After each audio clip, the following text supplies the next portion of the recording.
Good morning guys.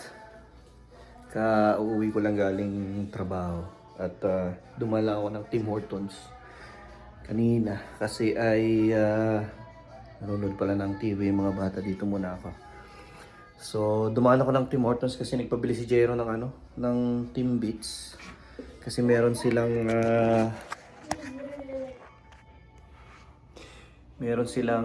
tawag dito parang potluck. Sabi ko magdala ka na lang ng Timbits, ayun din naman ang gusto niyang dalhin. So ang ginawa ng mami, umorder kanina. Bago pa ako umalis ng trabaho, umorder na siya. Tapos dinaanan ko na lang on my way pa uwi dito sa bahay. Yung potluck nila parang mamaya pang alas 2 pero bago mag-uwian. Pero sabi ko dalhin muna, bilhin na natin, dalhin muna. Kaysa naman mamaya gumising pa ako ng maaga, maghatid pa ako ng pagkain tapos uuwi tapos susundo na naman, babalik na naman sa school, balik-balik pa. So yun, buti ngayon maayos na yung kalsada, although ang makakapal pa rin yung snow sa daan. So may kwento ko lang sa inyo, kahapon dito sa Calgary ay sobrang kakaibang weather yung nangyari, crazy weather talaga.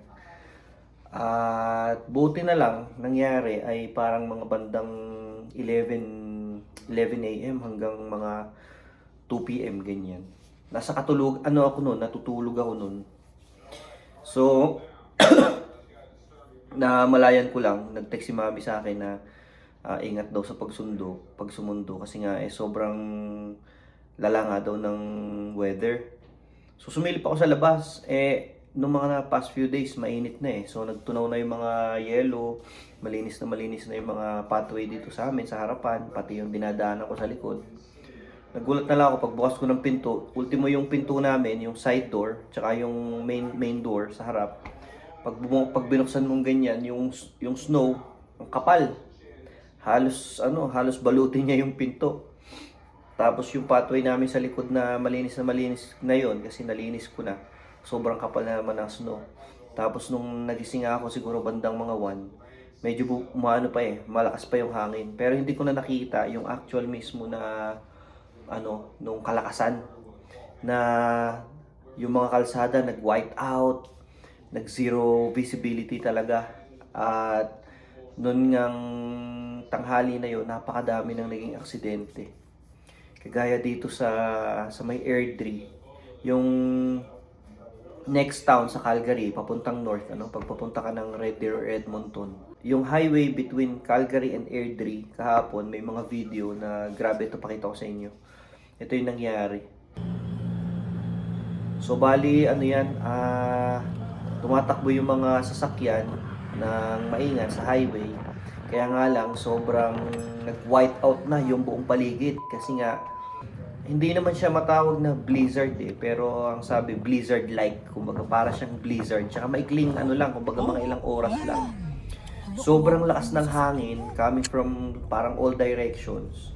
At yung mga pinong-pinong snow na nasa sahig, na dahil nag-i-snow din lumilipad siya, kaya sobrang nag-white out yung buong paligid. Napakadelikado kung nasa highway ka tapos nagdadrive ka ng mga 100 kilometers per hour, diba? Napakadelikado. At yun na nga yung nangyari. Kumbaga ang sabi sa balita, 80 to 100 na sasakyan yung nag-pile up. Kumbaga hindi naman lahat yun ay nawasak at nagkabunggu-bungguan. Kung hindi na-stranded ang iba doon. Pero marami ang nawasak kasi marami din ang nagkabungguan.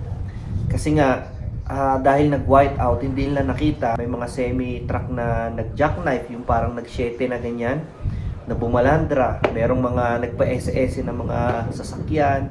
Tapos syempre, pag nasa highway ka, tapos biglang may tumigil sa harap, tapos nasa likod ka, at mabilis ang takbo mo, hindi mo agad nakita kasi nga white out, di ba? Napakalalang aksidente, talagang nakakatakot, no? Yung malagay ka sa ganung sitwasyon, hindi ko rin alam kung anong gagawin ko, pagka ganun. Talagang parang tatalon ang puso mo sa kaba doon, lalo na, syempre, kung kasama mo ang pamilya mo sa daan, sa sasakyan. Halimbawa ba, nakita mo na Halimbawa, although maingat kang nagda-drive kasi nga ay ang pangit ng weather, tapos nakita mo na nagkarambola na doon sa harap mo, nasa highway ka, ano gagawin mo, di ba? Pag tumigil ka, alangan namang sagasahin mo yun. Siyempre, titigil ka. Pag tumigil ka naman, paano naman kung banggain ka ng mga nasa likod? 'Di ba? Yun yung sobrang nakakatakot at malamang yun nga yung nangyari kahapon. May mga na-sandwich, may mga nagkabangga-banggaan sila doon sa highway. Kasi nga inabutan sila nung napakapangit na weather. Napakalakas na hangin na may kasamang snow at yun ang kinalabasan. Buti na lang talaga, buti na lang talaga din nangyari yun na kumbaga sa aming pamilya, si Joyce nasa trabaho ng mga time na yon. Ako naman natutulog sa bahay kasi nga syempre, di ba, panggabi tayo. Nangyari ng ganong oras. Kumbaga buti hindi siya tumempo ng mga oras na let's say ang karamihan ng tao ay papasok sa trabaho or pauwi galing sa trabaho. Yun mas malala ang mangyayari kasi mas yung volume ng sasakyan siguradong mas madami sa mga highway at sa mga lahat ng kalsada, ano. So buti na nga lang at kumbaga alanganing oras siya. Parang mga 11 AM up to 2 PM kasi nung nagising ako ng 1:30 at nakita ko medyo humihina na yung snow. Tapos sa forecast sabi titila na nga daw or titigil na nga daw ng mga 2 PM ganyan or past 2. Nagsimula na ako magpala. Nagpala na ako ng mga daan, nilinis ko na yung pathway kasi nga syempre dito, importante dito na linisin yung pathway. So yun, na-share ko lang sa inyo, yun yung nangyari kahapon. At marami pang aksidente na nangyari. Yan ang buhay dito sa sa Canada, lalo na kapag winter. Talagang dahil hindi biro yung weather dito. Hindi biro mag-drive sa snow. Kumbaga, pag sinamahan pa yung snow ng hangin, ng fog, malala din kung halimbawa yung mga freezing rain, yung uulan. Tapos let's say hindi masyadong malamig, uulan, tapos lalamig ng negative. Yung ulan magiging yellow yun, black ice yun. Napakadelikado talaga. Yan ang kalbaryo ng mga biyahero tuwing winter dito sa Canada. Hindi mo masisi kaya maraming umaalis at tumahanap ng mga mainit-init na lugar dahil nga diyan. So sabi ng iba, dahil sa climate change, pero marami ako nakikitang doon sa mga video na pinakita ko sa inyo.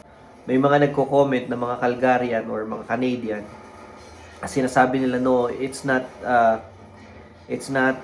climate change, it's winter. Kumbaga, we've seen far worse than that yung Calgary. Marami na na-experience na mga mas malalalang snowstorms at saka blizzard. Kumbaga, para sa iba hindi na sila nababago kasi ganoon naman talaga ang weather dito at ganoon ang winter dito. Kumbaga, talagang madedescribe mo talaga na harsh, yung winter dito. Ay nako, thank you Lord at safe at wala naman ako nabalita na seriously nasaktan or nasawi doon sa mga aksidente na nangyari kahapon. So hopefully nga ay lahat naman ng kumbaga property damage lang, mga sasakyan lang, walang buhay na naapektuhan. So yun lang at ako yung maghahatid na sa mga bata at may pasok pa sila. So bale ngayon ay Thursday, papasok pa sila hanggang bukas. And sa wakas Christmas vacation na sila. And si Mami naman ay nakabakasyon din siya ng mahaba-haba. Ginamit niya yung mga vacation niya. So itong Christmas season na to ay nakabakasyon siya. Ako lang ang araw-araw napapasok pa rin. So wala, ganun talaga ang buhay. Hindi na ako makakapagpa-off kasi kumbaga fully booked na yung mga yung itong mga araw na darating up to New Year. Kaya wala na. So, yun. Baka nyo nga, so excited na ba lahat sa Christmas? Kami nga pala bali lahat ng mga occasions namin, Christmas, New Year, dahil nga ito yung unang taon namin dito sa bahay na nakuha namin. hindi kami aalis, hindi kami mag-hotel, hindi kami pupunta sa makikiselebrate sa mga ibang kaibigan namin. Kung hindi kami yung mag-host, ano, yung ibang kaibigan namin, mga kapamilya namin, sila yung pupunta dito at dito kami magse-celebrate ng Christmas. So, sabi namin mag-asawa, ito yung unang taon natin sa bahay, kaya yung mga celebrations, dito tayo, hindi tayo aalis. Sabi namin ganyan. Ano ba yan? So, medyo nauubo ko. Parang tatamaan pa yata ako ng ubo. Kasi usong-uso ngayon, lalo na mga bata sa school. Dami may sakit. Sa pabago-bago nga ng weather, pagkatapos sobrang lamig, biglang iinit. Kaya ganyan nangyayari. Okay, yun lang naman guys, no? Na-share ko lang sa inyo yung nangyayari kahapon. Yung weather dito sa Calgary na talagang crazy talaga. Napakadelikado rin minsan, harsh winter, ika nga. At yun lang naman. See you on the next vlog. Bye-bye. Video ko yung daan guys. Nakakatawa. Napakaputi oh. Wala pang paglulusaw eh. Kapag bagong patak ang snow at malamig ang temperature kagaya ngayon, ang gandang tingnan ng snow sa daan, no? Pero pagka uminit na at naglulusaw-lusaw na, nako, kulay brown, kulay gray, ang pangit. Pero maganda lang yung tingnan, pero hindi magandang daanan kasi ang ganda ng kalsada pero nagiging lubak-lubak. Parang baku-bakong kalsada namin kapag ganyan. Ang ganda ng ulap pa. Umaga pa lang, labas na yung blue oh. Parang aaraw ngayon, no? Grabe haba ng pila sa Starbucks. Lahat sila, office life eh.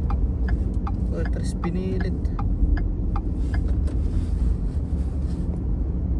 Buti na lang decaf ang in-order ni Mami sa akin. Kakatulog pa rin. Woo, ang puti. Everything is white. Yes. Okay. Bye. See you later. See you later.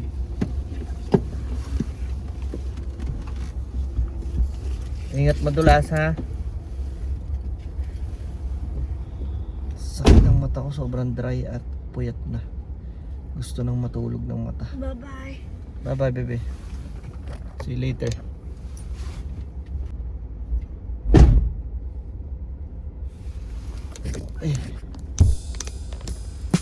Solo flight na naman tayo. Pauwi. At nang makatulog. Mamaya ay susundo na naman.